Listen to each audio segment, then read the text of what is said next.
All right, a major investment in border security. I don't know how anybody can complain about this. One side of the aisle wanted to build a big fat wall, remember? And the other side of the aisle said, we need technology. What about both? How about both? What do you think, Patricia? Both? Both. Both. Both them. CBP is investing $4.5 billion into what they are calling a smart border wall. I need some of that $1 billion. Why not? Why not?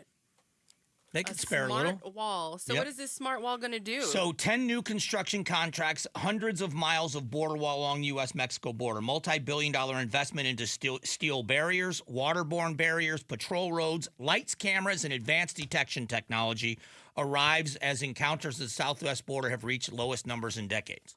So it's going to be a combination of structures where it is prudent, both in the water and on the land. But it's also going to be detectors because we have high technology, lights, we have, cameras. Stuff like that already, right. like heat detectors. Right. And stuff like that. Motion detectors. Body heat yes. detection.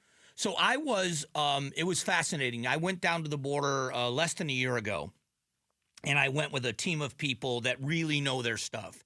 And we drove in Arivaca. We drove the length of the border headed towards Nogales. And we drove all the way until the wall ended because it hadn't been completed. And then there's just a huge gap for miles and miles and miles. So as you would expect, right there where the wall ends is where people walk around, and they had those steel barriers that were there. They just hopped over them. Right. But where people were crossing, what I noticed was large amounts of documents and cell phones broken on the Mexican side of the border. And because that's where people were tearing up their documents and breaking their cell phones and coming into the country anonymously. But also on the American side of the border, how many memorial crosses had been put up? Because it is absolutely treacherous. Yes. So all of this is about, it isn't just about the crowd that says, kick them all out. It's not that. This is, people are being abused by the coyotes. People are being... human trafficking is horrible. Horrible. And a lot of people don't know it is because it's so underground. Right. And that's happening all the time, and every day. What we were doing is we were allowing these criminals to make millions, if not billions of dollars in the plight of people in a very bad circumstance. Right. They wanted to be in the U.S. These people promised them passage into the U.S., and so, yes, they were, I'm sure you've heard these stories. I'm from a border town, so I know a lot of stuff. I've been to the border plenty of times in El Paso. One of the stories that former Pinal County Sheriff Mark Lamb tells in public, and he's told it a number of times, because he's a guy that, he's a border enforcement hawk. He believes in enforcing the border laws.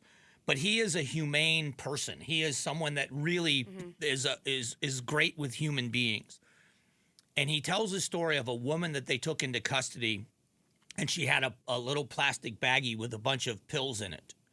And they didn't know what the pills were. And it turned out that she had morning after pills. Oh my gosh. Because the women are told ahead of time that you can expect to be sexually assaulted multiple times, sometimes, on the journey. She was protecting herself, basically. She was trying to protect herself from pregnancy. Oh my gosh. So imagine... First of all, being that desperate that you are still going to make the journey after getting that news. But then us being a country that was facilitating, if not allowing, that to happen to people. And those are the stories that aren't told. It's either you want open borders or you are a xenophobe. And there's so much in between that's tragic in all of this. I know a lot of people just think, oh, people are just being, racist, or they don't want people in our country, but it's killing a lot of people. So let's I don't want this to all be completely just on such a down attitude. Don Lemon. Just say his name and there we go. Yeah.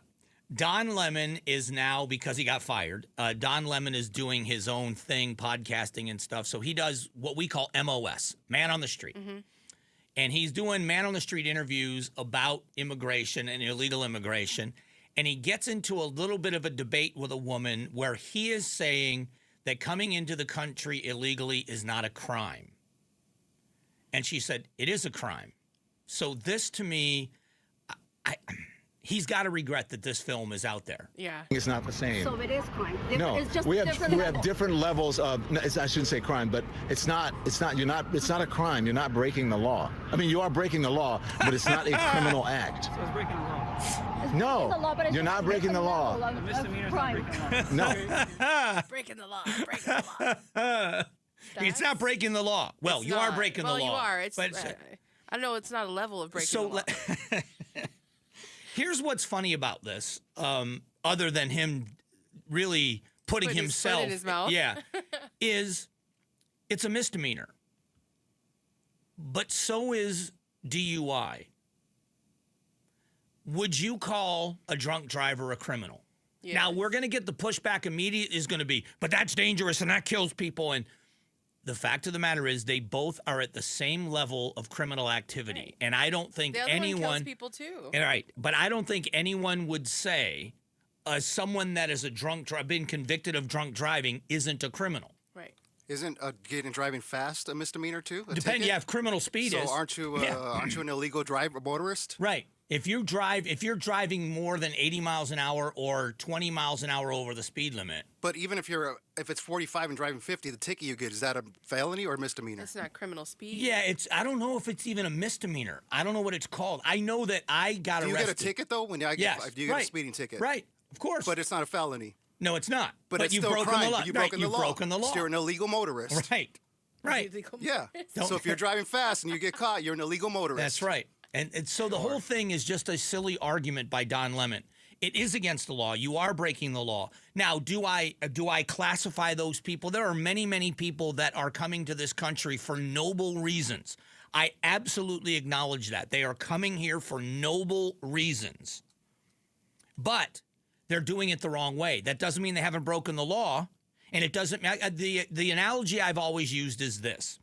If you own a grocery store, you manage a grocery store, and a woman comes into the grocery store and you catch her shoplifting and she is stealing baby formula and diapers. And that the same day you catch me shoplifting and I'm buying a steak and a bottle of whiskey, or I'm stealing a bottle of whiskey and a steak. Same crime. Don't you handle them differently?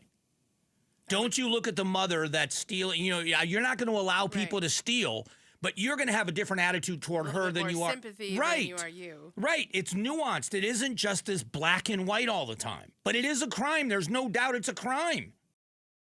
Thanks for watching the Mike Broomhead Show. Tap to watch and listen to the new season of Amazing Arizonans, a KTAR News podcast. You can also click the button in the middle to subscribe.